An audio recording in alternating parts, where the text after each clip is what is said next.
MMCTV USA. Now on POTV, Channel 100.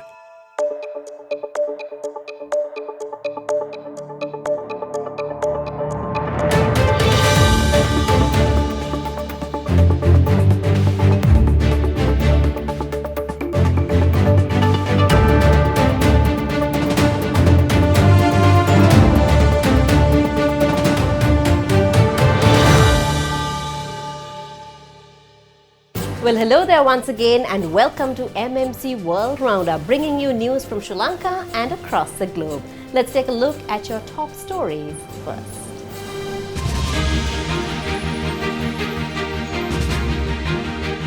Vocational education will be introduced in the school itself from February.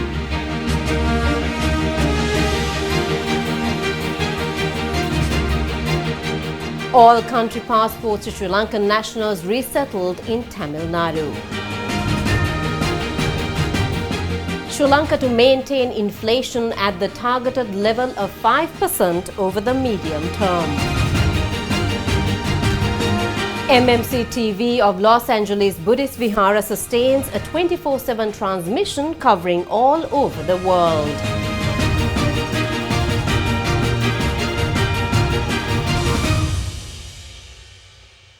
Well, taking a look at the news in detail, the Education Ministry said that vocational education will be introduced in the school itself from February for students who finish their advanced level education.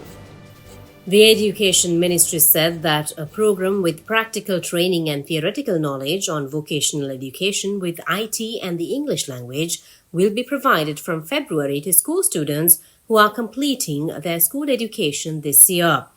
The vocational training program will be implemented in 299 selected schools in the island with the aim of directing students who complete their advanced level to vocational education.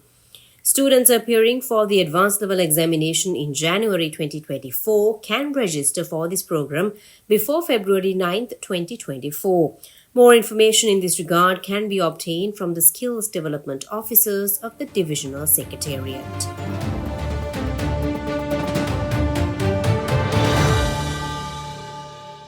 The Deputy High Commission of Sri Lanka in Chennai has recently conducted an event to hand over the first batch of all country passports to Sri Lankan nationals resettled in Tamil Nadu.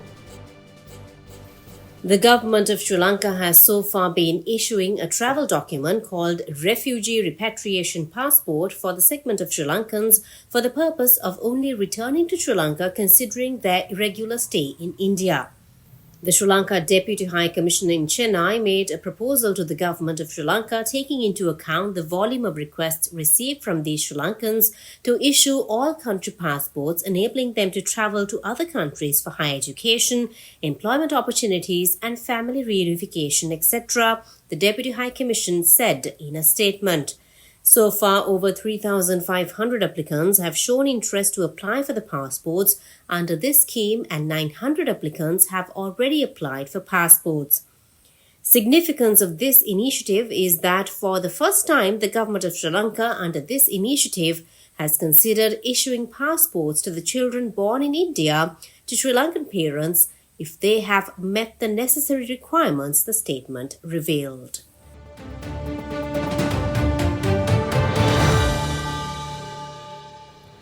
MMCTV, a community television channel owned and operated by the Los Angeles Buddhist Vihara Mindfulness Meditation Center, has taken measures to sustain a 24/7 transmission covering all over the world. උදාවු නව වසරේ ජනවාරි පළමු වනදා සිට MMCTV සජීව විකාශය ආරම්භුණු වගයි. The new transmission is in operation from the 1st of January 2024 and has received a good deal of viewer response so far. Steps have been taken to telecast special TV programs on Saturdays and Sundays targeting Sri Lankan expats worldwide. Over the weekend programs, special Dhamma sermons and Dhamma discussions, mindfulness music program titled Music Vibes, travel program titled Gamana, international movies, documentaries and teleseries will be aired. The Sri Lankans based in the US, Sri Lanka, and all over the world can send their news items for the World Roundup Bulletin of the MMC TV for media hype. The Buddhist devotees can also sponsor the Dhamma Desana programs telecast over the MMC TV. The Dhamma sermons taking place at any part of the world can be disseminated to the world via cutting-edge technology of the MMC TV in Los Angeles.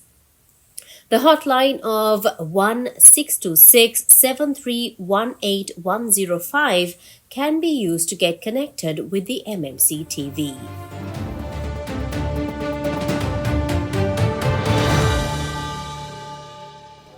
The Monetary Policy Board of the Central Bank of Sri Lanka has decided to maintain the standing deposit facility rate and the standing lending facility rate of the central bank at their current levels of 9% and 10% respectively. The board arrived at this decision at its meeting held on 22nd January following a comprehensive assessment of domestic and international macroeconomic developments in order to maintain inflation at the targeted level of 5% over the medium term while enabling the economy to reach its potential, a statement said. The board took note of the effects of the recent developments in taxation and supply-side factors that are likely to pose upside pressures on inflation in the near term. However, the board viewed that the impact of these developments would not materially change the medium-term inflation outlook, the central bank said. Further, the board noted the space created by past monetary policy easing measures and the decline in the risk premia attached to government securities for further downward adjustment in market lending interest rates. The board underscored that the envisaged benefit of further reduction in market lending interest rates needs to be adequately and swiftly passed on to the businesses and individuals by financial institutions.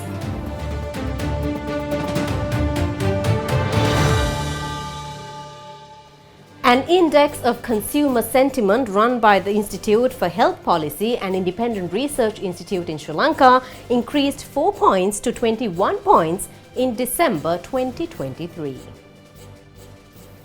ICS is the broadest measure of the public's view of their personal economic status and the national economy. The Institute of Health Policy said in a statement on January 12 that the Index of Consumer Expectations, which tracks future perceptions, increased 5 points to 26 points, while the Index of Current Conditions, a measure of perceptions of current condition, also rose 4 points to 15 points. Regardless of the increase, the Institute of Health Policy said all three indices remain at pessimistic levels.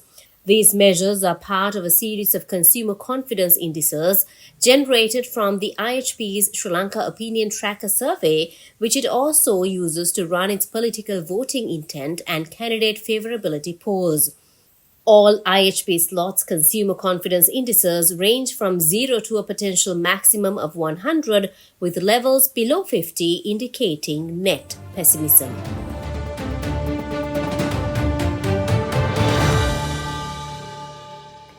Sri Lanka Foundation, based in the US, is to support the combat against chronic kidney disease and provide essential items to pregnant women in rural areas. In a recent commitment to further Sri Lanka Foundation service to Sri Lanka, a consequential meeting took place recently between Sonik Angelis, the Deputy Chief Officer of Mission at the US Embassy in Sri Lanka, and Achala Veerasinghe, Senior Production Director of the Sri Lanka Foundation. The conversation revolved around the ongoing initiatives of the Sri Lanka Foundation, particularly highlighting recent endeavours within the country. The meeting highlighted the invaluable support provided by the Sri Lanka Foundation, guided by the remarkable vision of Dr. Walter Jayasinghe, Chairman of the Sri Lanka Foundation. The primary focus was on the Foundation's initiatives to combat chronic kidney disease in rural areas through the provision of essential items. Discussion was extended to the Foundation's significant aid, including urgent medicines and medical supplies, donated to multiple hospitals throughout Sri Lanka. Achala, representing the Foundation, highlighted the scarcity of maternal health services in rural regions like Monaragala and Hambantota. Since 2000, the foundation has assisted deserving rural pregnant women by providing essential hospital items for newborns.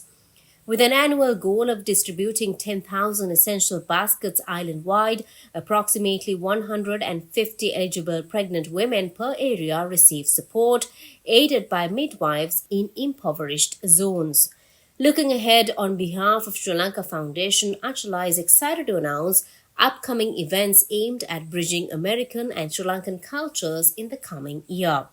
The pinnacle event scheduled for April 2024 is the prestigious award ceremony honoring individuals within the Sri Lankan community whose work has profoundly impacted the lives of others.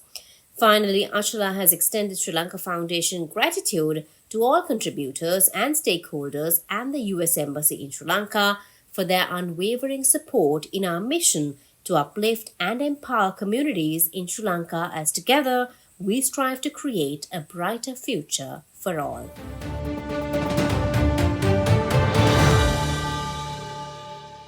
Princess Aiko, the only child of Japan's Emperor Naruhito, will begin work at the Japanese Red Cross Society in April after graduating from university. The 22-year-old princess is not in line of succession as Japanese law allows only men to ascend to the throne. Japan has the oldest continuing hereditary monarchy in the world. In a statement, Princess Aiko said that she has always had an interest in the Red Cross, while her new employer added that it wants to thoroughly make preparations so that the princess can work at ease. The organization has close ties with the imperial family, with previous empresses serving as honorary presidents. In October, Princess Aiko visited the society with her parents to observe an exhibition on its relief activities following the 1923 Tokyo earthquake. In recent years, she has also expressed her sympathies to victims and survivors of natural disasters in Japan. She is currently in her final year of study at Gakushuin University's Faculty of Letters, majoring in Japanese language and literature. The princess is generally well regarded by the Japanese public, many of whom have welcomed her new role. Princess Aiko's mother, Empress Masako, is known as a career woman, princess and empress in Japan. Educated at Harvard and Oxford, the Empress is a former diplomat fluent in several languages. In 1993, she became only the second commoner after former Empress Michiko to marry the first in line to the Japanese throne. But once married, speculation raged over if and when she would produce a male heir.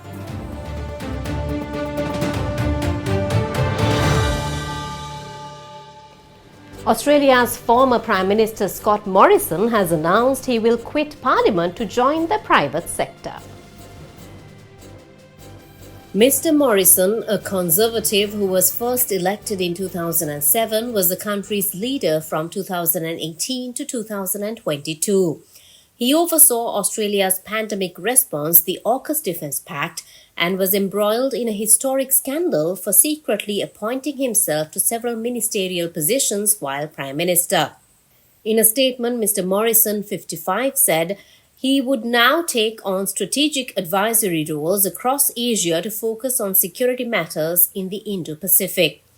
A devout Christian, he said he was looking forward to being more active in his church and spending time with his family. Mr. Morrison's retirement has long been expected following a shattering election loss to Labour's Anthony Albanese in 2022, which left the Liberal National Coalition with its lowest ever number of seats.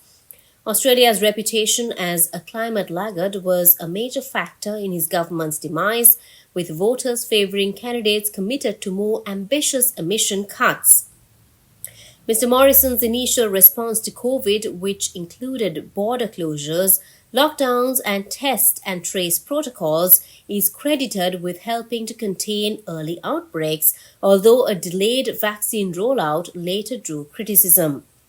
During his time in office, the Prime Minister had a particularly rocky relationship with China, Australia's largest trading partner. His government led calls for an international investigation into the origins of COVID, prompting tit-for-tat trade dispute and a years-long diplomatic freeze. In a strategic pivot, Mr. Morrison instead focused on bolstering regional security alliances, helping to set up the Quad partnership with India, Japan, and the US, and signing the AUKUS nuclear submarine deal with the UK and US. Mr. Morrison first garnered national attention in 2013 when he was appointed to cabinet as Immigration Minister and oversaw Operation Sovereign Borders, which hardened Australia's controversial asylum seeker policies. He then served as Social Services Minister and Treasurer before succeeding Malcolm Turnbull as Liberal Party leader, and Prime Minister Mr. Morrison famously defied polls to win the 2019 federal election, having pitched himself to voters as an everyday family man the nation could trust and adopting the nickname ScoMo.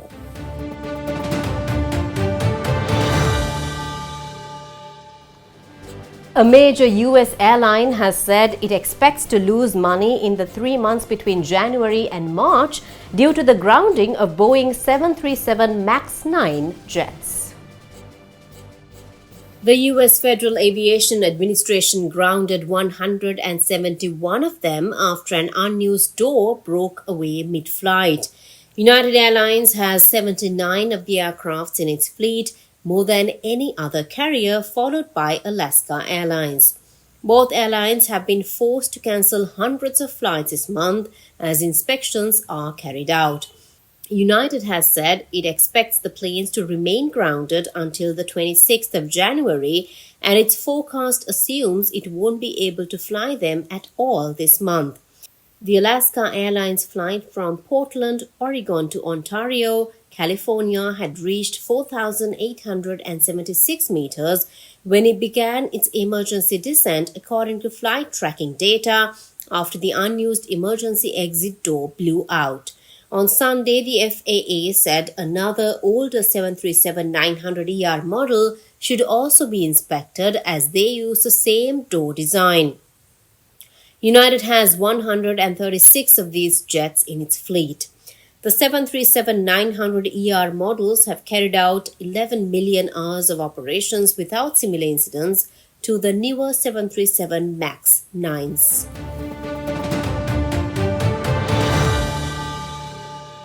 Former captain of Sri Lanka's Test and ODI teams Dimuth Karunaratne has secured a spot in the ICC Men's Test Team of the Year 2023 despite playing just 6 matches in the year.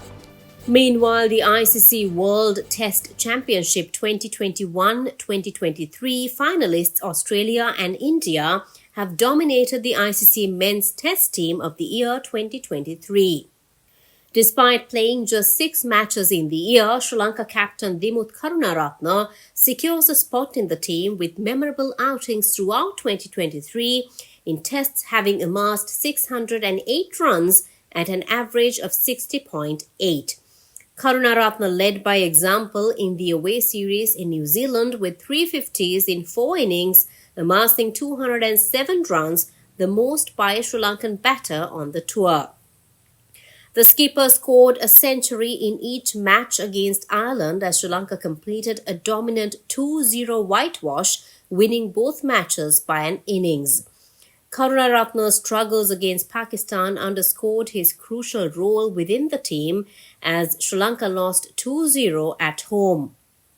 Usman Khawaja's purple patch since his dream comeback in January 2022 has shown no signs of slowing down, and he finds himself in the ICC Men's Test Team of the Year for the 2nd year running, while also being nominated for the Test Cricketer of the Year.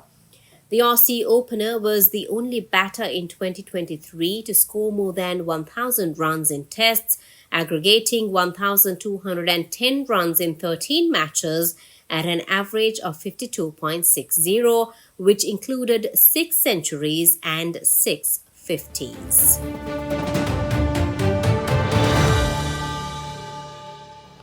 Well, that's all the news we have for you today. You can also reach us on POTV, Samsung TV, LG TV, Apple TV, YouTube and Facebook Live, reaching the entire United States and the globe. Well, until we meet again next week, have a wonderful week ahead.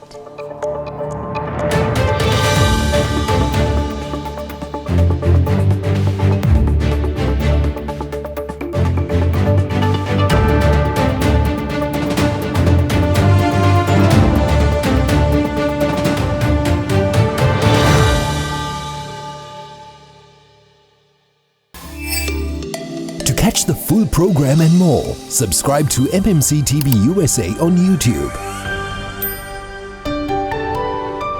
Follow us on Facebook, Instagram and TikTok